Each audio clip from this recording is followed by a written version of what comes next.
नमस्कार दोस्तों, आप देख रहे हैं महानगर मेल न्यूज़, जहां आपको मिलती है देश दुनिया की हर खास और सच्ची खबर। नेपाल के प्रधानमंत्री बालेन शाह को सत्ता संभाले अभी सिर्फ 2 महीने हुए हैं, लेकिन उनकी सरकार पर सवाल उठने लगे हैं। बालेन ने 27 मार्च को शपथ लेने के बाद 100 पॉइंट सुधार एजेंडा लॉन्च किया था। हालांकि प्रधानमंत्री कार्यालय की ट्रैकर वेबसाइट पर 88 वादे ओवरड्यू यानी तय समय से पीछे बताए जा रहे हैं। इसके अलावा सरकार बनने के 30 दिन के भीतर ही बालेन के 2 बड़े मंत्रियों को पद छोड़ना पड़ा। श्रम मंत्री दीपक शाह पर पत्नी को गलत तरीके से नौकरी दिलाने का आरोप लगा, जिसके बाद उन्हें हटाया गया। वहीं गृह मंत्री सूदन गुरंग को एक जांच के दायरे में आए कारोबारी से रिश्तों के आरोपों के बाद इस्तीफा देना पड़ा। इससे जेन ज़ी युवा में नाराजगी बढ़ रही है। युवा सवाल उठा रहे हैं कि अगर यही लोग चुने गए तो नई राजनीति में फर्क क्या है? क्या सरकार में काबिल लोग बचे ही नहीं हैं? बालेन सरकार के कई फैसलों के खिलाफ प्रदर्शन हुए हैं, साथ ही अदालत में भी चुनौती दी गई है। विपक्ष के साथ साथ अब उनकी पार्टी के भीतर से भी सवाल उठने लगे हैं।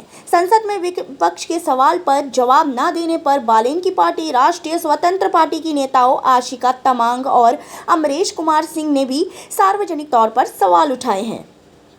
अमरेश सिंह ने कहा है कि नेपाल का लोकतंत्र पाकिस्तान मॉडल जैसा बनता जा रहा है, जहां सरकार संसद के प्रति जवाबदेह नहीं रहती। प्रधानमंत्री बनने के बाद बालेन ने मंत्रालयों की संख्या घटाने, घाटे वाले बोर्ड और सीमितों की मर्ज करने और सरकारी कर्मचारी व शिक्षकों को राजनीति से दूर रखने जैसे बड़े वादे किए थे। इसके अलावा गौरी बहादुर कार्की योजना आयोग की सिफारिश लागू करने, बंद पड़ी परियोजनाओं को फिर शुरू करने, निवेश और उद्योग सेवाओं को डिजिटल बनाने और ऊर्जा निर्यात की लंबी रणनीति तैयार करने की बात भी कही गई थी। जानकारों का कहना है कि बालेन शाह की सरकार ने बिना पूरी तैयारी के 24 घंटे, 7 दिन और 15 दिन जैसी बेहद छोटी समय सीमा तय कर दी थी। किसी भी लोकतांत्रिक व्यवस्था में प्रशासनिक सुधारों और नए आयोगों के गठन के लिए कानूनी प्रक्रियाओं से गुजरना पड़ता है, जिसे बालेन सरकार ने जल्दबाजी में नजरअंदाज कर दिया।